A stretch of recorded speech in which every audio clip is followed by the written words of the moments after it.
Brian Lehrer on WNYC. New Jersey Senator Cory Booker joins us now at a pivotal moment in a number of ways. We remain on the health insurance cliff for millions of Americans, with the Obamacare subsidy cuts coming at the end of the month unless Congress acts to extend them. Plus, what an increasing number of people see as the human rights emergency, national security emergency, and U.S. reputational emergency of Pete Hegseth's leadership at the Pentagon. Also, do any of you remember Senator Booker's idea for baby bonds to help reduce the rampant economic inequality in this country? By the time the next generation matures and those bonds mature at the same time, well, President Trump got something like that in the so-called Big Beautiful Budget Bill this summer. Of course, they're called Trump accounts.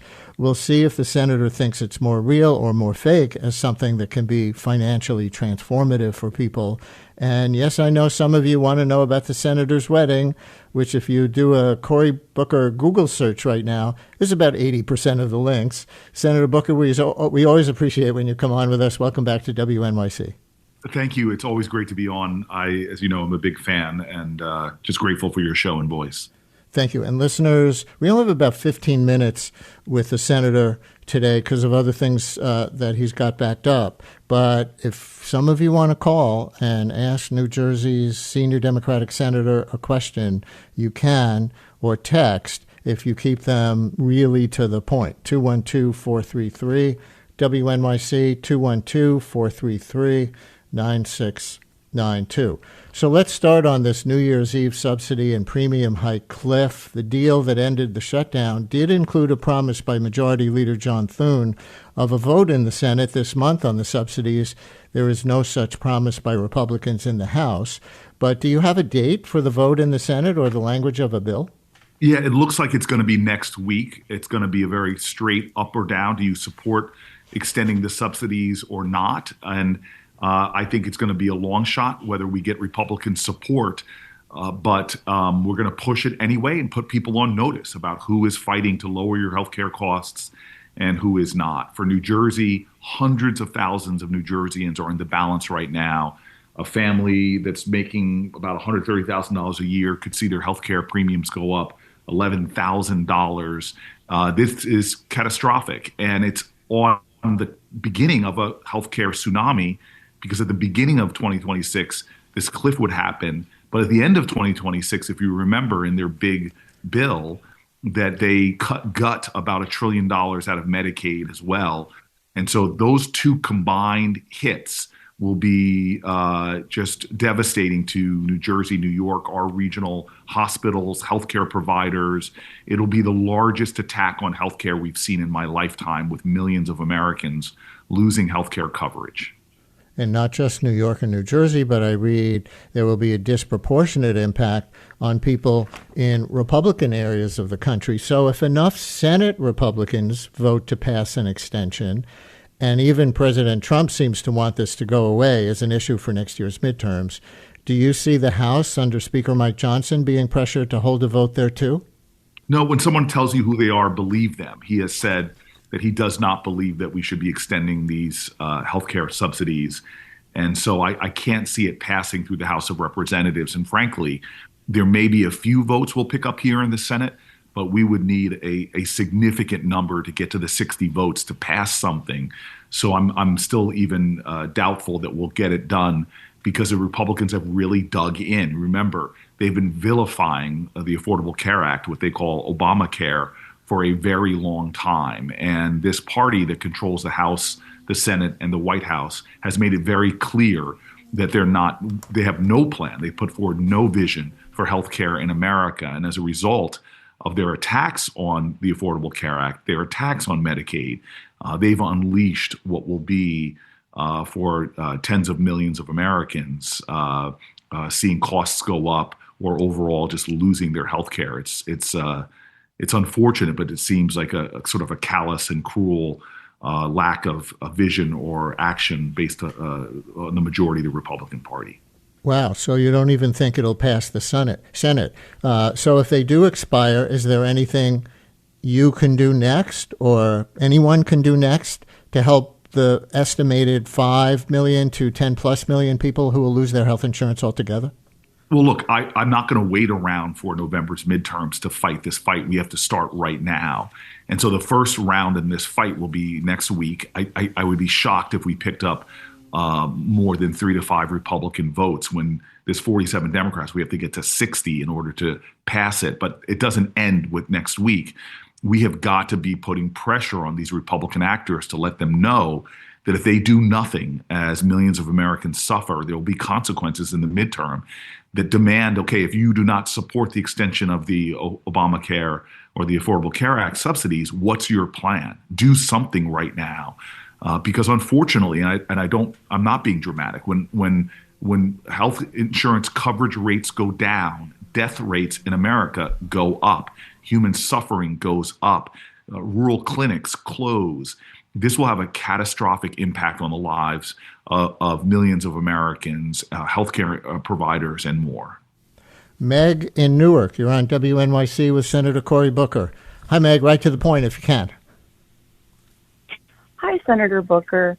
I was wondering if you were planning on visiting the Delaney Hall Detention Center in Newark. It seems yesterday you posted on Facebook how they put up a canopy, but that picture was taken by someone on site. And I wanted to know what your plans were to address that situation. Yeah, this is for those of you who don't know what we're talking about, there is in Delaney Hall in my city where I live, the GEO Group has shown time and time again, this is a private group that is incarcerating human beings, something I spoke out against and have fought against and worked with the Biden administration to strip resources from. But this is a private prison for immigration detention in my city, in Newark, New Jersey. That's outrageous. And we've been doing everything we can to fight against it. We had a trip scheduled there that had to get pulled down, unfortunately, because of the continuing the budget shutdown fight. I do plan on going out there to visit it, but more than that, I will stand steadfast in the continued fight, not only to improve conditions there, but again, I am fundamentally, morally against private prisons in and of themselves. And of course, that is an immigrant detention center. And I want to ask you something about the latest Trump rant against immigrants. I don't know if it's the latest. Maybe you did a new one this morning. But this time, Somali Americans in Minnesota, in general, after the COVID benefits fraud scheme by some was revealed, the fraud is obviously bad and should be prosecuted. But Trump said, and I don't even want to play the tape, but his comments included, the Somalians should be out of here. They've destroyed our country. And he said, they contribute nothing. I don't want them in our country. I'll be honest with you. So that went way beyond the fraudsters or Congresswoman Omar from there, who he talked about and he has political differences with, but to anyone of that national origin or heritage. Your reaction? This is rank bigotry, hatred coming from the President of the United States on a group of people just based upon their ethnicity. It is disgusting, and it should be roundly condemned, not just by some partisan left or right, but by Americans. The Somali community is yet another one of the great immigrant groups in our nation. They are doctors, they are teachers, they are a community that provides such strength to this country. And for a president of the United States to call them garbage, it is just rank bigotry, raw and exposed, and should be something that we all are speaking out against. This kind of racist scapegoating should never be in our public dialogue from the President of the United States. So I condemn his comments, and this should be another point, ignition point of not just outrage, but people getting out and speaking out against what this president is doing to weaken our country, to make us more dangerous, to violate our values, and I believe even violating the Constitution. The way he is going about immigration enforcement right now, with masked people coming out of unmarked vehicles, going into our schools, going into our hospital facilities, going into our churches, going into courts where people are trying to abide with the law, dragging people out who have often American spouses or American children, separating and hurting American families. This is an all-out assault on who we are, conducted by a man who hates certain American ethnic groups. He said that in his first term when he described some countries in which people were coming from as S-hole countries, removing the expletive. But now he's not even hiding it. He is saying he specifically thinks that certain communities of Americans are garbage. And so it is time, if there's ever a time in America where silence it should be viewed as complicity, this is a time that people must be speaking out against this kind of dangerous, callous, cruel hatred coming from the President of the United States. Here's a critique of your party from a listener in a text message. Listener writes, the Republicans vote virtually in lockstep. The Democratic Party is not asking us to do anything in an organized, impactful way except to donate money. What do you say to that listener? Well, again, I don't agree fully with that critique, but I will say that I agree with her that the Democratic Party is in a state of crisis. We've been losing elections. This is unacceptable. It is time for us to renew our party. It is time for new leadership. This is the last of the baby boomers in our party holding positions of power. This is the last baby boomer president, last baby boomer head of the Senate. We see a new generation rising that has to redefine, renew the Democratic Party. I am sick and tired of what I am seeing right now, and the Democratic Party has to take responsibility for helping to pave the road to where we've arrived at. And so I'm not happy with my party, and I'm going to be one of those people fighting to change it. Is it really about age, though, or about ideology? Because some of the same people who are calling loudly to primary people like Senator Schumer are also calling loudly to primary young, more centrist Democrats like Congressman Richie Torres of the Bronx, where they're not calling to primary Senator Bernie Sanders, 84, Senator Elizabeth Warren, 76, Senator Ed Markey, who's up there from Massachusetts, et cetera. Well, I make the point that it's really about new leadership and new direction within the party. Yes, there's some generational dynamics to the fact that, look, the greatest generation, we know what they're about. We know what my parents' generation, baby boomers, I call them the civil rights generation. They have a long legacy from Roe v. Wade to Voting Rights Act of accomplishments. But my generation, X and millennials and Z, what's our story? What's our defining characteristic? When my parents' generation came about, 90% of them did better than their parents. We now are seeing declines in our generations that should activate everybody. Life expectancy going down, the number of our generation doing better. If you're born in 1980, it's only 50% that do better than their parents, and it's getting worse. America is in crisis. We need to redeem the American dream. And I don't care who it is or from where they come. I'm not letting on my watch our country, for the average American, decline economically, medically, healthcare-wise, educationally. What is the American dream about? And we need new leaders stepping forward and saying, you know what? We have problems, real crises right now. It's time for us to be great. It's time for us to stand up and have a vision. It's time for us to make the American dream mean something for more Americans. And so I'm coming out next year as we close out this one, really talking not just to New Jersey voters, who I hope will give me a chance to serve them again, but really about a vision to reset, renew, and reimagine who we are as a state and a nation. I know you got to go in a couple of minutes. I want to touch Trump bonds, quote unquote, real quick, and your wedding. Headline and roll call. Bipartisan Senate duo seeks corporate support for Trump accounts. This is you and Ted Cruz, of all people. Want to tell everyone what that's about? And what I really want to know is, given that Trump accounts depend primarily on family and employer contributions, as the Brookings Institution analyzes it, many policymakers predict that these accounts will disproportionately benefit wealthy Americans, and it won't actually do much, if anything, to end the racial and other wealth disparities that your baby bonds were about. Your thoughts? Yeah, I again, we had a bold vision for having every child in America as an American birthright, born with an account opened that would benefit from the best thing young people have, which is time, the power of compound interest. And it would be done in a way that would close not only the racial wealth gap, but frankly, it would give and empower people on the lower earning spectrums with families in the lower income spectrums in a significant way.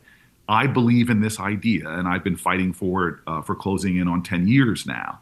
What Donald Trump has done is, you're right, the way it's structured right now, it'll add a lot of benefits towards wealthier American kids and not as much to lower income kids. But it is a step in the right direction. When you put $1,000 into an account for a kid from a working class family, it will make a difference. And I'm encouraging people to support this limited idea. But my vision is to really expand this and make it stronger. I'm not a partisan guy when it comes to helping people. This will do some good, but it's not the bolder vision that I have that I hope to make real, and I'm going to continue to fight for. And congratulations on your wedding, covered all over the press. I'm going to read you the Times of Israel headline. Torah quoting Senator Cory Booker marries into the people of the book.